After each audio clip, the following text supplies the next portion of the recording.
How do I find a new job? How can I make a career change? And the biggest question of all, can I really find a career that I love? Hey, my name is Jen Smith, and I believe career success doesn't have to be at the expense of living a radiantly happy and healthy lifestyle. As a former HR leader and recruiter turned career coach, I get what companies are looking for when hiring top talent. What that means for you is an unmatched combination of insider knowledge and the best kept secrets about making heart-based career changes and navigating the ups and downs of job searching in today's world of work. Whether you're a recent graduate navigating the job market for the first time or a seasoned professional ready for a career change, this show is for you. So grab your coffee or your kombucha, pull up a seat, and get ready to be challenged and inspired to move beyond your self-doubt and take the right next steps towards landing a career you love. Because you deserve a long, radiantly happy and healthy career. This is the Flourish Careers Podcast. Hello and welcome to the Flourish Careers Podcast. I'm Jen Smith, your host, and today we are going to explore the idea of moving from being an intrapreneur within an established organization to becoming an entrepreneur. I get a lot of questions from people interested in starting their own business, and an excellent way to test the waters before making the leap is to think about yourself as an intrapreneur. So have you heard this term before? An intrapreneur is a professional who exhibits an entrepreneurial spirit within an established organization. So it's kind of like trying out entrepreneurship or self-employment under the umbrella of a large organization. So you could think about your current role inside an organization with the mindset of a business owner.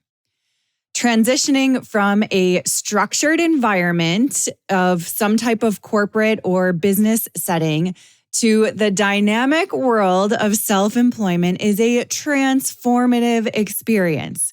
And if you're thinking about it, and if you have the opportunity to try it out as an intrapreneur, I highly recommend it. As someone who has personally gone through this transition, I understand the unique challenges and opportunities it presents. So in this episode, I'll share key characteristics of an intrapreneur and insights from my quest to self-employment first as an intrapreneur, and then wrap up with some practical guidance and examples for those of you who are considering or already undertaking this exciting path. So let's get started. Again, an intrapreneur is an individual who demonstrates an entrepreneurial mindset while working within established organization. So this entails embracing all of the principles of entrepreneurship or self-employment, although operating within the framework of a larger company. So it involves approaching your current position within the organization from the perspective of a business owner. And when I was in corporate, I noticed a pattern. And that pattern was that I really liked building things from the ground up. And I remember this distinct conversation with a colleague where he said to me, "Gosh, Jen, you really enjoy building things." And he went on to say how he didn't really like that part of a project. He liked keeping things and maintaining things once they're built. So I really liked building processes or new initiatives. I liked building teams and bringing about innovative solutions. Building something from scratch is a really heavy lift, and it's definitely not for everybody. But as I noticed this, it helped me build confidence with moving into self-employment. If you listened to last week's episode, we talked about superpowers, and I consider building one of my superpowers.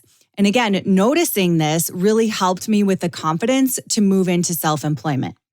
So I'm going to share an example here just to put this in context.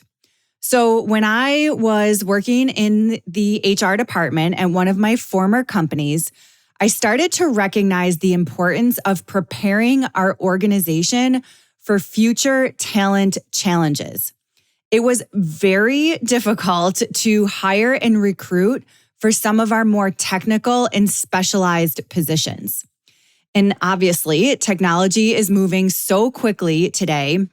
And so I really wanted to help our organization with developing a plan, a talent initiative that focused on equipping our current team members with more skills and knowledge to succeed in this digital age.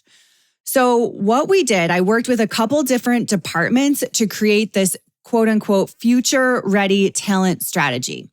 So we started with a skills assessment across a couple of those different technical roles and levels within the organization to identify existing competencies and skills and areas of improvement. So we analyzed these gaps and really started to understand the skill set that we were going to need in the future.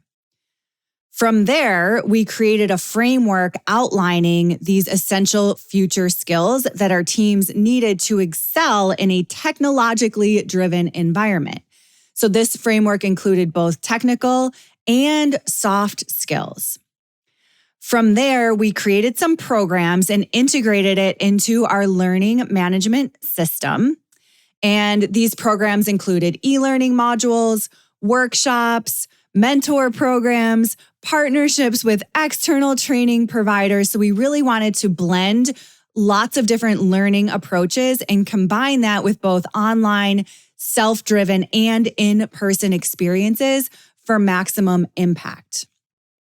From there, we promoted these opportunities throughout the organization. We wanted to make sure that everyone understood the impact and the benefits to them. So we created a really robust communication plan and then implemented some measurements and evaluation processes to make sure that we were tracking. And we used that data to assess the impact and continuously iterate and identify areas that we wanted to continue to improve. So just by explaining that, you can understand it was a huge undertaking. Although leading a project like this from scratch really helped my assurance and my ability in building an effective initiative, driving innovation, anticipating future needs, and creating value. So when I was thinking back on my career in the different areas of intrapreneurship, this project really came to the forefront. And not to mention, this project is something that I could help other organizations do as an HR consultant if the opportunity presented itself.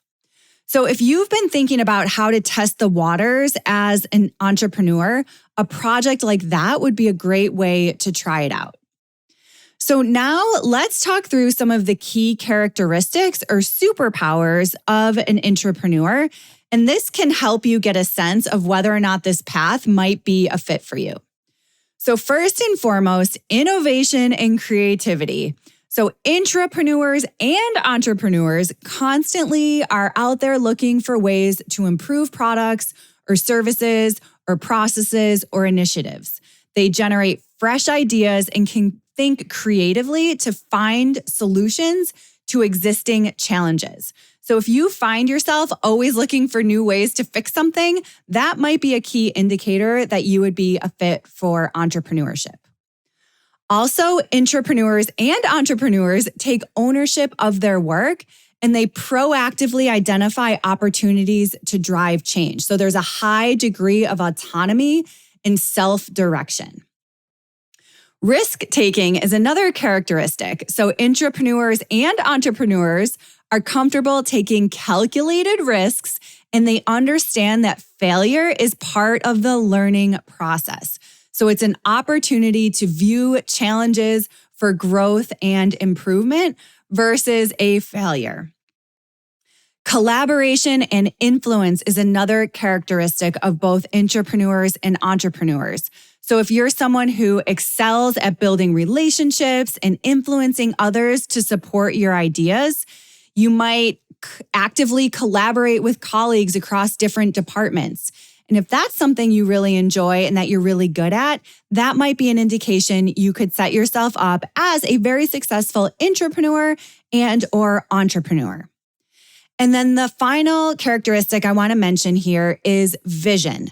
So intrapreneurs and entrepreneurs have a clear sense of purpose and they're motivated to make an impact. So they have the vision or the end goal in mind. Another couple things here I want to make sure folks understand is that entrepreneurs are very comfortable challenging the status quo.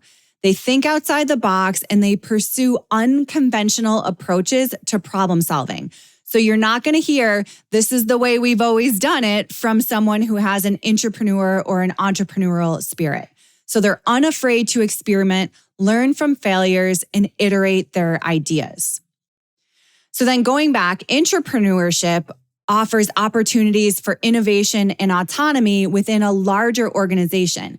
And the desire to pursue a vision, make independent decisions, and take ownership of the entire business often drives intrapreneurs to become entrepreneurs. So if this resonates with you, here are a couple examples of how you might contribute as an intrapreneur. So innovation and idea generation. So you might consider seeking out opportunities for improvement, generating new ideas, proposing innovative solutions to address challenges or market opportunities. You could contribute to brainstorming sessions and pitch new concepts to your leadership team. Collaborating with cross-functional teams to bring their ideas to life are all ways that you could contribute as an intrapreneur. Process improvement is a huge way to contribute as an intrapreneur. So most entrepreneurs have a very sharp eye for identifying inefficiencies and finding ways to streamline processes. So maybe you analyze existing workflows, suggest improvements, implement changes that increase productivity or cost savings or enhance customer experiences. You might champion initiatives such as automation or adopting a new software to drive productivity within your team. Perhaps you join special projects. So intrapreneurs will often take the lead in spearheading special projects or initiatives within an organization.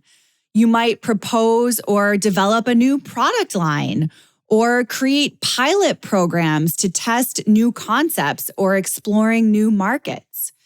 You would think about yourself as being willing to take calculated risks and navigate through the uncertainty of the unknown to explore untapped opportunities for your organization's growth. Intrapreneurs foster a culture of collaboration and innovation. So maybe you actively engage with colleagues from different departments and share your knowledge and expertise and insights across departments. You encourage mentorship and the exchange of ideas, creating this environment that really nurtures creativity in intrapreneur or entrepreneur thinking. Intrapreneurs also lead by example and inspire others to think entrepreneurially. So maybe you encourage a learning mindset and you embrace failure and you share you're vulnerable of those failures and you share that as an opportunity to learn and iterate and get better. You might be a mentor and support others and guide colleagues who want to enhance or develop their own entrepreneurial skills. So overall, you're a champion of continuous learning, adaptation, iteration, and innovation. You also might consider building your professional brand.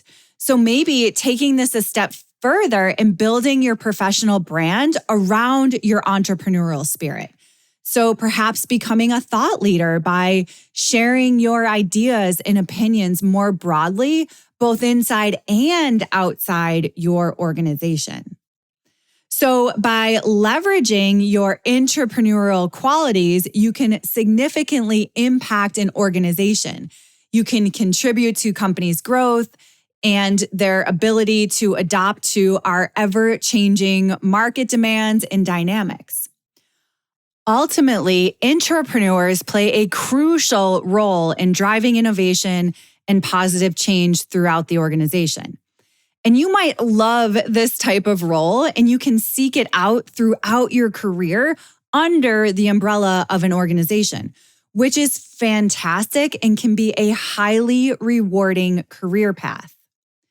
Now, if you're thinking about that transition from intrapreneurship to entrepreneurship, let's talk through some of the challenges and strategies to overcome those challenges. And I've learned that if you have this nudge to try self-employment, it's worth exploring and thinking through all the pros and cons of making this transition. So challenge number 1 is autonomy and responsibility. As an intrapreneur, you may have been accustomed to working within established structures and relying on support systems provided by the organization. Transitioning to entrepreneurship requires embracing autonomy and taking responsibility for all the aspects of your business. So you're letting go of that support system. Developing a strong sense of self-discipline and establishing clear goals is critical. This is why I talk about heart-based career goals so often, and I conduct seasonal check-ins. Because if I lose sight of my intentions, I am going to be spinning my wheels without that framework or support of an organization. Challenge number 2 is a mindset shift. So shifting from an intrapreneurial mindset to an entrepreneurial mindset is essential. As an entrepreneur, you might be comfortable taking risks, embracing uncertainty, and constantly adapting to changing circumstances. And so you have to cultivate this learning mindset. Be open to learning from both successes and things that don't go as planned, and then view them as challenges and opportunities for growth. Developing resilience and a positive attitude to navigate the ups and downs of entrepreneurship. And my friends, this is a practice. Trust me, it is something I work on every single day. Challenge number 3 is building a network. So as an intrapreneur, you often have access to an extensive professional network within your organization pretty much at your fingertips.